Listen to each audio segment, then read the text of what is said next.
Let's talk about encryption and decryption in .NET. Encryption and decryption is mostly required to secure our data.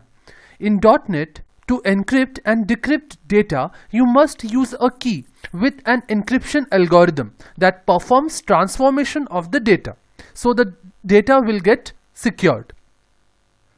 The .NET framework provides several classes that enable you to perform cryptographic transformations of data using some standard algorithms.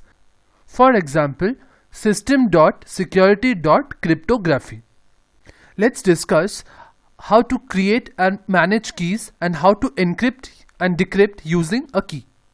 For encryption, first we need to generate a key and then we need to convert the input string into bytes. I need to say something about the Shifr mode of the DDS cryptographic service provider. We used ECB, Electronic Code Book. The ECB mode encrypts each block individually. This means that any block of plain text that are identical when encrypted with the same key will be transformed into identical ciphertext blocks. If a single bit of the ciphertext block is mangled, then the entire corresponding plain text block will be mangled. Let's talk about decryption. At the time of decryption, we need the same key with which the message was encrypted. Decryption method is just opposite of encryption.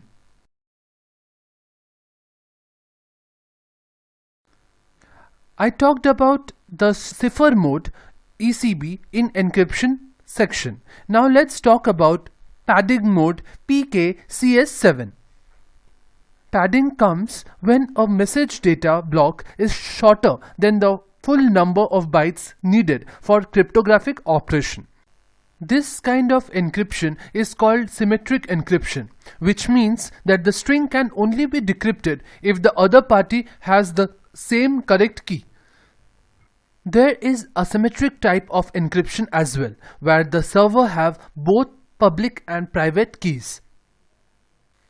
Here you can see in a Windows Form application, we have encrypted a string and then we have decrypted it back into the original string.